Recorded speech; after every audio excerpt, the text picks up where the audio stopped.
Good morning. Good to see you all on this threatening day, huh? There's supposed to be snow by the end of this talk this morning, I guess. We'll see if we can make it snow. It's starting to come now a little bit, but I'm glad to see there's as many of you here as there are. I wasn't sure. It sounds like we're going to be in for it. But you never know. We certainly haven't been in for it this winter, I guess. So, we're due for something. Well, oh yes, I had to think for a minute. What am I going to talk about?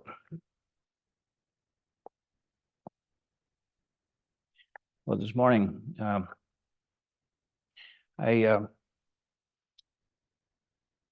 want to talk about.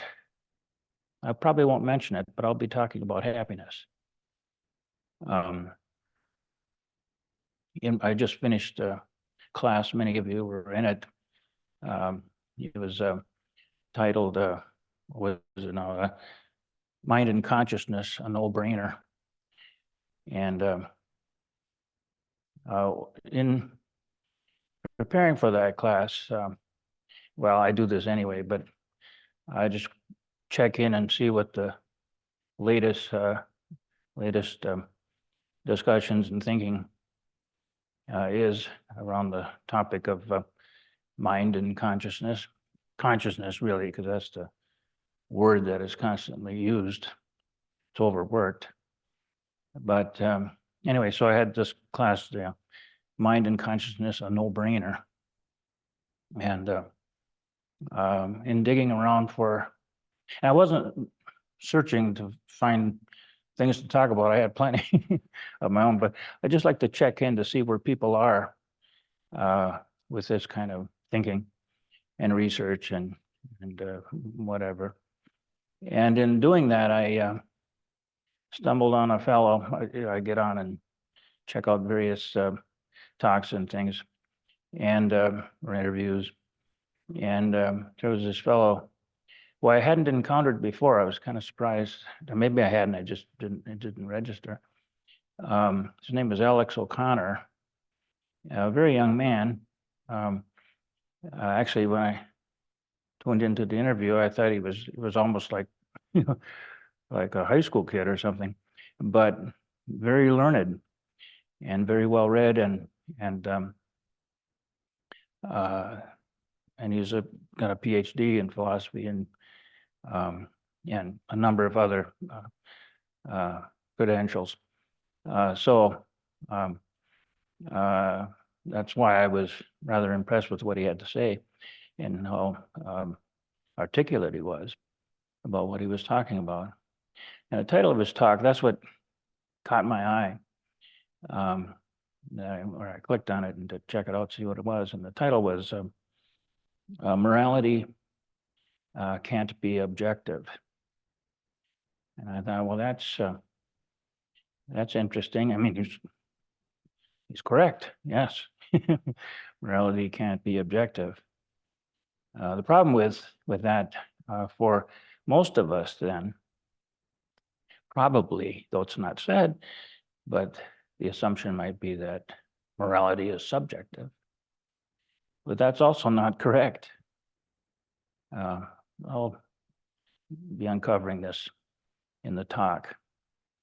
But morality can't be objective. And in it, he gave this example of, I should say this too, that he says that morality is twofold. And one is that we must have some sense of, or that morality has something to do with what is good and what is bad. So this is what morality entails. So we must have some sense of this, that there is good, there are good things in the world, and then there are bad things. And that's one aspect. And the other one is that we must have some well, moral agency here. We must have some sense of moral ought, that we ought to do what is good, and we ought to not do what is bad.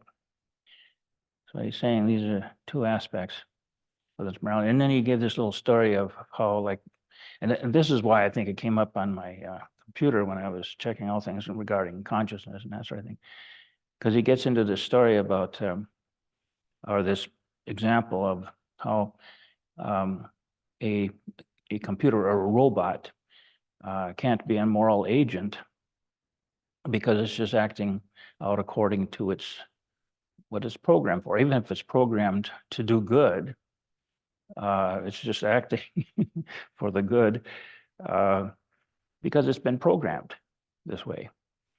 And but that doesn't make it a moral agent, because to be a moral agent, you would have to have some sense that that there is what we would call good and there is what we would call bad, and that we ought to do that which is good.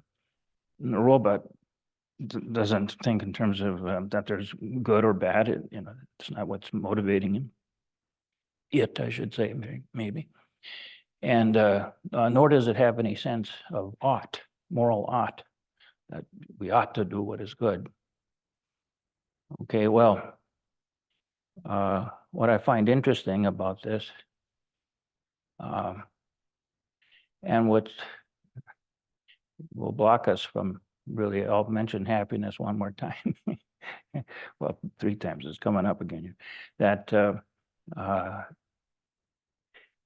if we're confused on this issue, it will be very difficult for us to really find true happiness. And we are confused on this issue, and the confusion is right here. That right there in that very first sentence, when he says that morality has 2 aspects to it. One is that there are good things in the world, and that there are bad things. Okay, that there is good and there is bad. And then the next one is a moral ought. We ought to do that which is good, ought not to do that which is bad. But right there with number 1, that there are good things in the world and there are bad things. This is just simply wrong. Even though most of us think this way, we act out of this. We create religions and philosophies, and that will point this out to us. And then it'll start listing all the things that are good and the things that are bad. And then we ought to do, because to complete this, we ought to do that which is good, whether we're commanded this by some authority of some sort. Very poor structure for morality, for a moral system, or in any other way whatsoever, because we've reasoned it out, as philosophers and theologians would do and have over centuries, never arriving at any satisfactory understanding of this that we can all agree upon and act out of and live out of. So a real problem here. And I said, without resolving this, we can be happy to some degree, but then what even makes us happy? What makes Donald Trump happy? Is that what makes you happy or other people happy? People can be happy or saddened by any number of things. But if we're looking at it, this in terms of good and bad, this doesn't get resolved. And but this problem can be resolved totally. That's what I want to help you with this morning and point this out. It can be resolved totally, but not by our usual way of going about this.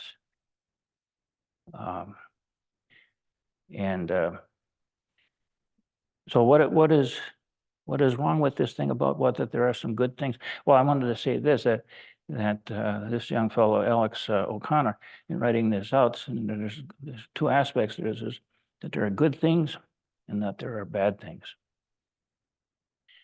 But I wanted to say, if I had him in front of me, I would just tell him the story of the wise Chinese farmer. I think most of you probably know that story. I've told it many times. For those of you who don't, I'll just very quickly. It's a Taoist story of a Chinese farmer who his horse runs away. And then his neighbor comes to, commiserate and say, "Oh, that's too bad. That's bad. Your horse ran away." And then the next day, the horse comes back with some other horses. And the neighbor comes, "Oh, that's good." But every time the neighbor says good or bad, the farmer says, "Who can say what's good or bad?" This is profound. I would suggest that you contemplate this and think about, come back to this, maybe for the rest of your life, if you can remember this. Who can say what is good or bad? The story goes on, of course, and the farmer's son breaks his leg trying to ride one of the new horses.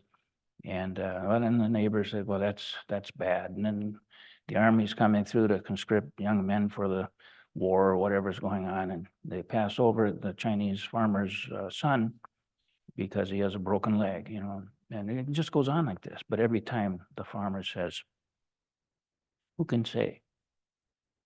This is the key to the whole issue of morality right there, is to understand this, that we cannot say what is good. In the end, you cannot say what is good. I mentioned recently, maybe it was my last talk, I don't remember, but how my father died when I was 6 years old. He died suddenly, unexpectedly, and he was only 42 at the time. I was 6, and a brother 8, and a brother almost 18 at that point. And now we can say, well, of course, this was bad. I wouldn't wish this on my father or my mother or my brothers or myself or my relatives and friends. It was a sad thing and a shocking thing for the family and all of that. But was that bad? Because I'm quite sure that I wouldn't be sitting here in front of you now and having lived and learned the life that I've had that event not occurred. Now, I don't know, is this good? I'm very happy to arrive at the understanding that that's with me now. But this might not have occurred because of just that one event. And of course, there's many other events along the way that shape us and turn us, and with the Chinese farmers' twists and turns of events.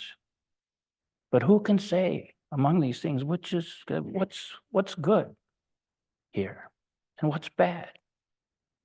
But life is, you have these experiences too. And when we try to bring about the good, well, your good might not be what I think of as good. And we can fight over it individually, or we form groups of various kinds, and then we'll fight each other as groups, and even then fighting within, all over this issue of what we believe, what we think is good or what is bad, or what I want or what I don't want. It's just endless with this. And it is total insanity. It's really insanity. It's being out of touch and not aware of what is actually taking place and what the nature of this reality is, which is not of that nature. Well, this is good and that is bad, and we ought to do what is good and ought to avoid what is bad, that sort of thing. That just perpetuates the misery and the confusion, the hatred and the anger and the frustration that envelops human life far too much. And there is a way out of this, though. There's a way to see through this, because we're not behaving when we adhere to ideas and rules like this. We're not adhering to what is ultimately real. The nature of the world isn't such that it is of that structure, that there are things that are good and then there are things that are bad. You can't really say which is which. They keeps changing and all sorts of levels. So we just can't, so we need to see that this doesn't provide us with a foundation for morality or to live lives of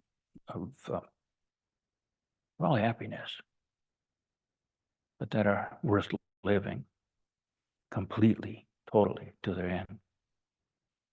And if there is an end, and I don't think so, but if we keep hanging to this, these notions of what is good, without really seeing that you can't form a basis for this. You can't find any ground to this. So as I said, and we even find this in Buddhism. Some translations of, say, the Dhammapada, I think I have one translation where it talks about sin and something. Well, that's a Christian notion. Sin is to act against God, to act not according to God's law or something like that. Well, that's a Christian idea, or a Judeo-Christian idea. I don't, probably goes back that far, I suppose. And but it's not what the awakened teach. Still, it creeps into Buddhism as well, because we all have a tendency to see things in these terms. And it's how we're reacting to it personally and emotionally, other sorts of ways. That, yeah, but this is a good thing, and and I should do that. Even though I really want to do this. And then sometimes we can just get rebellious and defiant. I don't care about that. I'm just going to do what I want. Or we think, oh, I really should do this. And we're struggling with it inside of ourselves because our temptation to veer off from that, or when we do, even, I don't know, accidentally, not deliberately anyway, and we can feel guilty for all sorts of, it's just nothing but problems that we create for ourselves, and it doesn't resolve the issue. How might we live our lives that's in complete harmony with reality, with other people, with the earth, all of this? How can we how can we find this way and live out of this? And it won't be through rules and regulations, because who's going to make the rules? What was that based on? Other people have different rules and see a different way. That doesn't get us out of the problem. But there is a way out of the problem. And I'll tell you now, I've said this many times before. But rather than seeing things in terms of good and bad, or good or bad, good or evil, just set all that aside. You don't get rid of it. That's it's a very common, normal way for us to maybe understand the world. You can't get rid of that. Exactly. By itself, it isn't going to cause us trouble as long as we don't think that I must follow that way. There is another way. It's in some ways people can confuse it with that way. That's so confusing and hurtful. But rather than seeing things in terms of good or bad, good and evil, where we kind of have things setting out there on a balance scale, we can see things in terms of wholeness. And we can realize that in understanding wholeness and seeing wholeness, it isn't to be acting from some particular point of view, some favored position or something like this. and to correct something else over there. All the various things we do, or building strategies to claim all of that over there that those people have, they don't have any right to this. Mine, God gave that to me, and all kinds of views like this. That you'll never get out of. We never get out of that. We've been locked in this kind of thinking, the vast majority of us, certainly in Western culture, but I think elsewhere, since time immemorial. But there is a way out of this. And it's really to, first of all, to see the limitations of that ordinary. I don't want to use the word dualistic, but that ordinary, because that gets overused too, but that ordinary way of, and it's so quick and easy just to see things in those terms. So the teaching of the awakened is not exactly Buddhism. Buddhism, that's a Western term that was put on Buddha Dharma, that make Buddhism into another ism and treat it as if it's a belief system. Though there are many people who follow this way and have even outside of Western culture for millennia, and who might think in these terms, because it's so easy for us to do that. But what the awakened teach, Buddha Dharma, is the teaching of the awakened. Dharma teaching, Buddha, the awakened. What the awakening that the Buddha had and that others have had, both before and after the historical Buddha that we know, is realizing the whole. We're not losing sight of the whole. Those who are awake in this moment, when there's awakeness, this is within sight of the whole, or what is, and it's not an object. It's not some particular thing or some particular point of view. It is wholeness. It is totality. It is embracing everything, including the evil that might appear here and there, the things that we will label evil and fight over and argue whether that's evil or is that good and you're evil. There's a way to realize this wholeness. This is reality. It is in wholeness. It is in totality. When I was teaching the course a few weeks ago on mind and consciousness, I was pointing out that mind is the way I would speak of mind.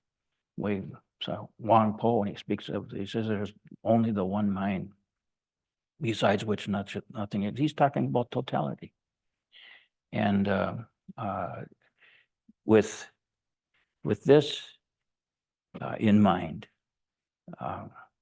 you're going to behave a bit differently than you would if you're still seeing things in dualistic terms. Now,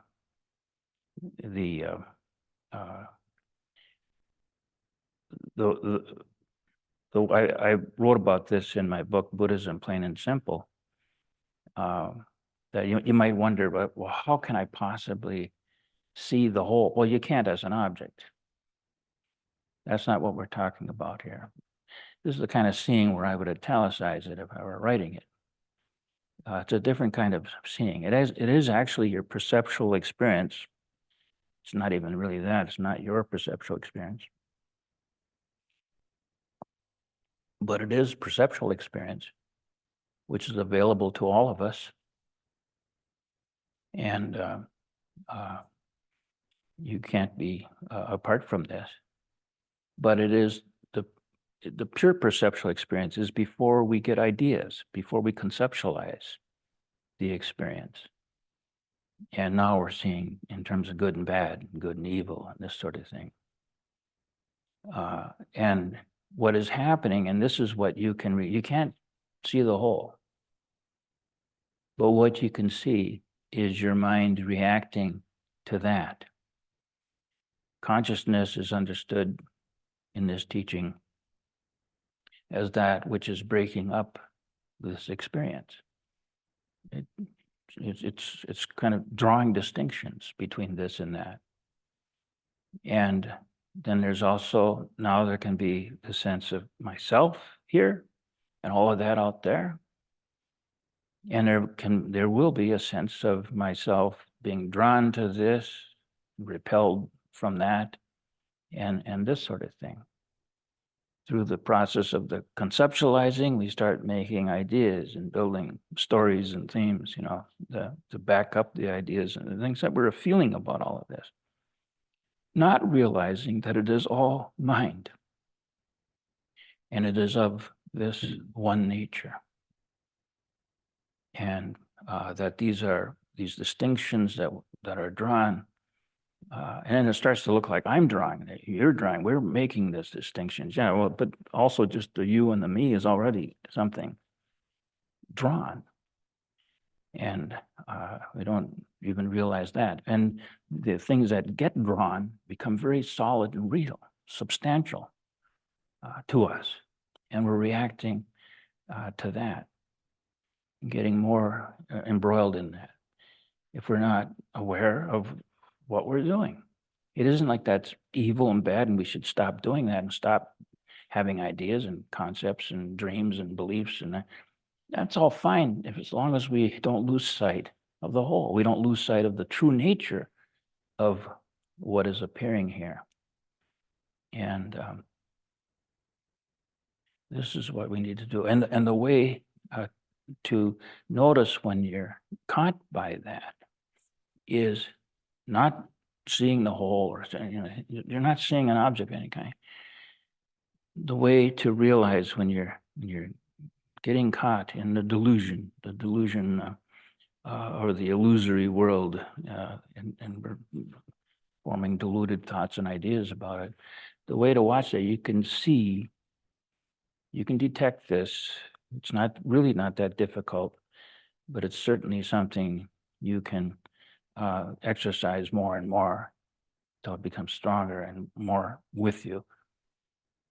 But you can see your mind leaning. First of all, there's you formed. It's a very strong sense of you or me, and then the inclinations toward this and away from that. And again, when that's taking place, it's so easy then immediately we'll conceptualize it and we'll think, well, that's not good then, that my mind is leaning. Yeah, but that's another constructed thing. You need to realize the nature of this, drawing these distinctions and how subtle it is and how quick it is. Nobody, the awakened aren't telling us, this is good. You should, because we're back to good and bad now. You should, watch your mind, and when you see it's leaning, no, that's not good. So you pull it back. Well, you can't even do that. I can't do it either. You can't pull your mind back to a full upright, where you're not leaning at all, where you're morally upright and all of this. What you can do, though, is see, just simply see, not grasp, not think, not get ideas, not struggle with or evaluate and, pardon me, put things back into terms of good and bad and that sort of thing. As we're wont to do, that's where we go. It's so easy. So it's a matter of just noting that. And at some point, we can begin to see that the very fabric of reality itself is of a nature that is ungraspable. In this way, it is reflecting or pointing to whatever it is of the whole, which cannot be grasped, though it can be realized. It can be seen, but it shows up in the broken out variations and versions and entities and things that are appearing here. It shows up in this way, but it is Uh, If you look very carefully at any given little piece you want to take from that, and you look and you'll find the whole within every little piece of it. Because this whole is thoroughgoing. And it's a matter of understanding its nature and that it is always just simply thus. It is our mind that will, our personal mind, our selfish mind will exhibit this leaning. And again, don't try to straighten that up. How are you going to do that? That's just more leaning because now you desire to straighten up. So I must straighten. I want to. It's the same mind that you're trying to escape from. Just recognize how it operates. This is very subtle, and but we can learn to just sit down, quiet our minds, and as I say, watch your mind. I only say watch. I don't say do anything about it. Just watch your mind. And begin to lean less. But again, don't say, "Oh, good." Well, no, I think I'm leaning less. All of that stuff. Just stop. All of it. Stop the commentary. The ideas that I should do this. This would be good if I did this. No, nobody's saying that. It's not good if you wake up. It's not good if your mind stops leaning. It's not, because the moment you cast it into terms like that, well, you're right back to the ordinary mind again. So this is very simple. Intellectually, there's nothing required of your intellect. That's why Dogen says, cease from practice based on intellectual understanding. You have your ideas, your thoughts, beliefs. You're reading Dogen and saying, well, okay, so he's saying this or that, or don't do that. Just see what he has to say. You don't need to grasp it. Because the moment you grasp it, you've formed an idea, and then you might reject it, or you might really fall in love with it, or you might be just neutral about it, go on your merry way. But just recognize all this is. Awakening is nothing more than recognizing, not so much that the world is broken up in that way, but there's this tendency to lean, to go toward or away. And that the world will unfold just like it did for the wise Chinese farmer. The world is coming, presenting us with this. Oh, that's unfortunate. That's bad, And we could react in this way, or you just say, well, who can say? Is this a good thing? Who can say? Of course, in the immediacy of some little thing that's happening here, there are things that can be very hurtful and all of that, and unjust and all of that. But we, again, if you grasp that and struggle, now you're going to try to fix that. You're going to perpetuate it, and you're going to perpetuate your confusion about it. It's a matter of just stepping back, and it is going to be out of the whole where this gets settled and dissipated. But of course, there'll be more things forming here and there. But that's not, you can't do that. I can't, we can't even team up as the whole human community and try to bring things about in any particular direction.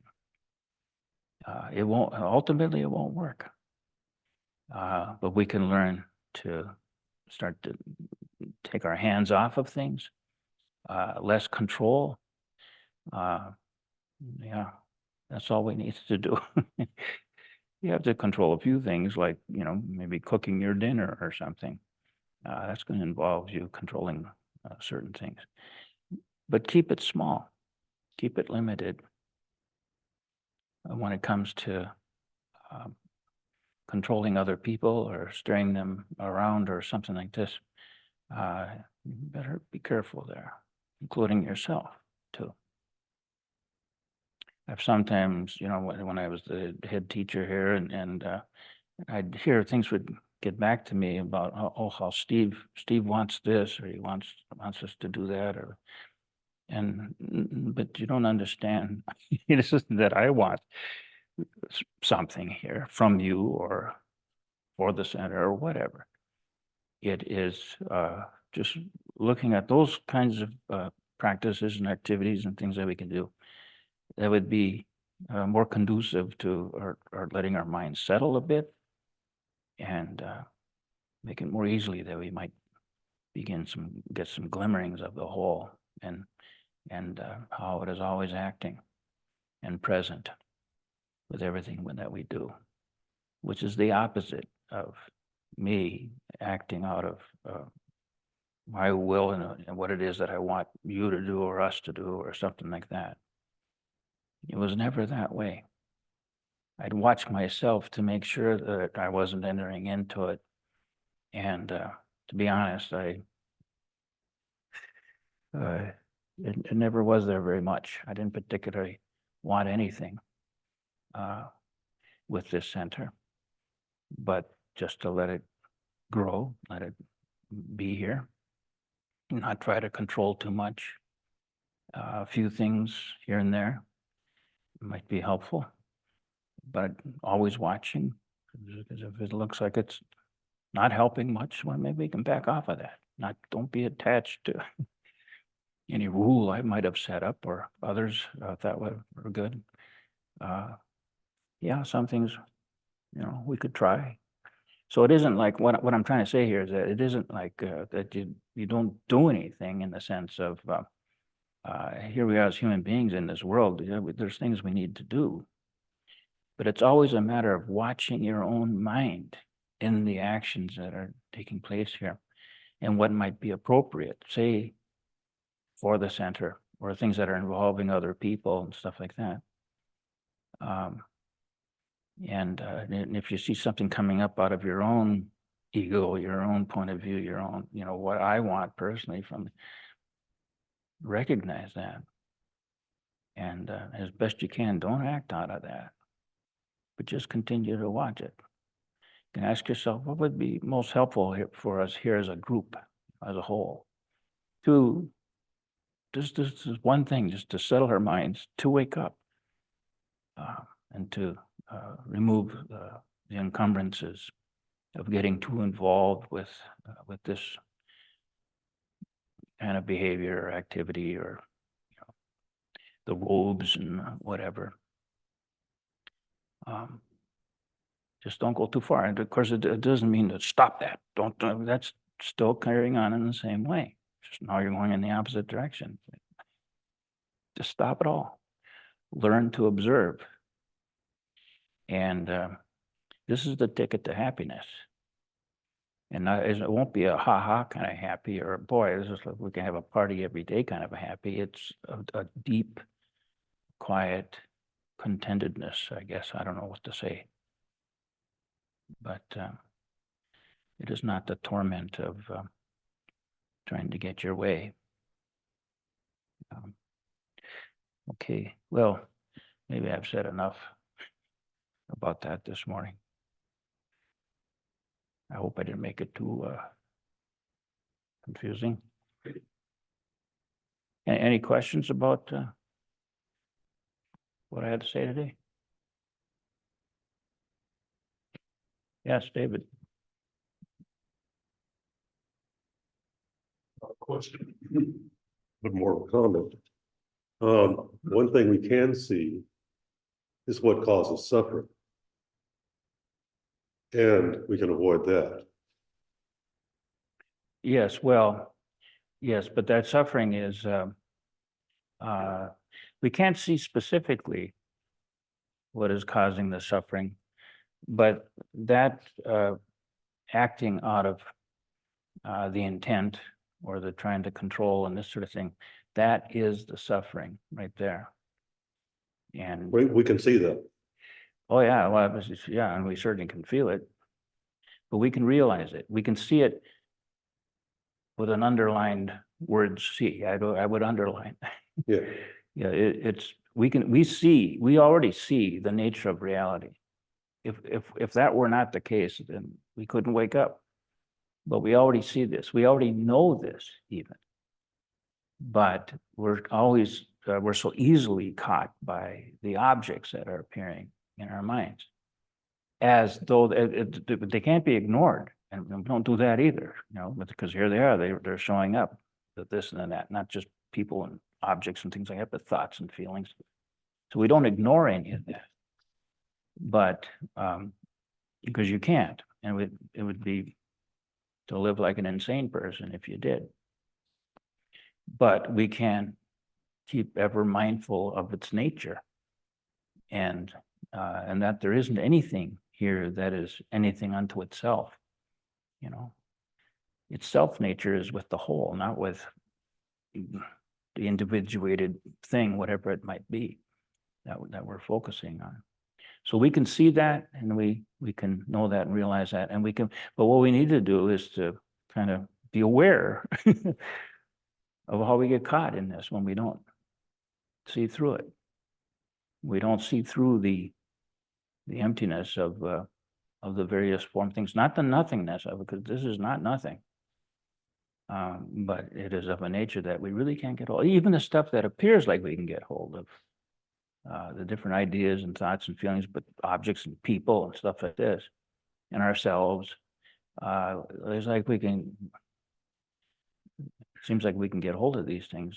But if you just continue to look, what have you gotten hold of? And for that matter, what is it, the you that seems to have gotten hold of something? There is immediately just this, the full, vibrant reality of it all, right here, in totality. And this is what you are, if we have to single out a you or a me, But this is what we are.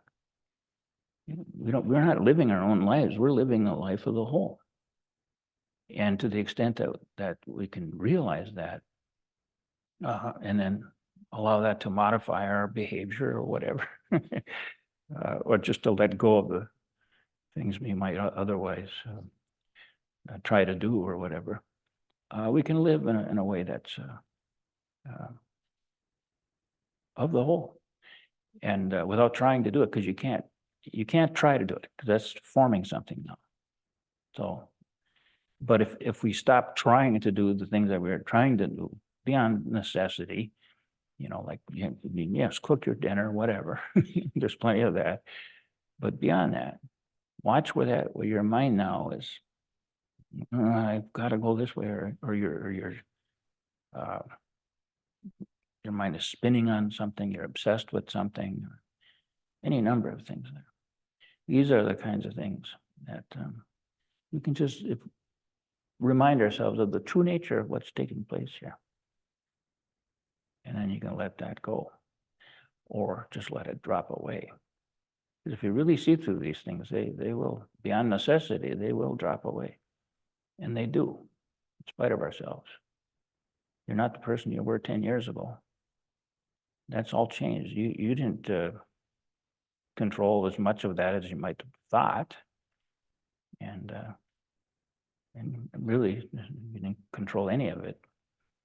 But we can either be here with it and knowing what is taking place, or we can just be tossed about and not knowing and obsessing over getting this and running from that.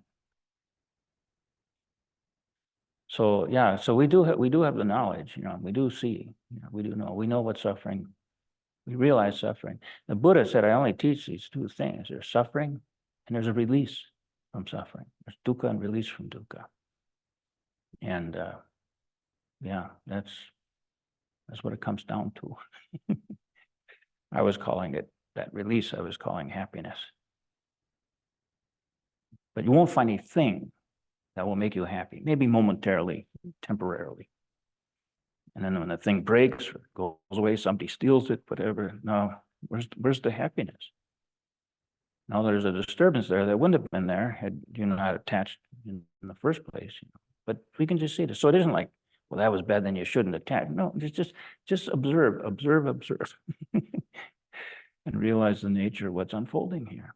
And you'll be engaged with it. There's can hardly help but do that. But we don't have to be engaged in a way that perpetuates our confusion and our envy, our anger, or even our lusting after, or getting overly excited about this or that, which is only going to disappear anyway. Now there's the sadness, Just see it, live it as it comes and as it goes, and just live accordingly.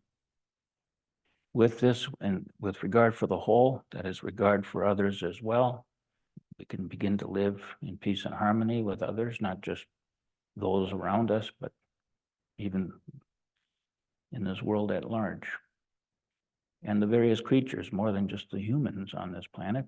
There's all kinds of, from the little microbes all the way up to the blue whale, which I think is the largest creature that ever lived, and everything in between. So, but it's just live with an open heart. I don't know, did that help, David? Yeah. Anything else? Anything on Zoom? Okay. All right, thank you.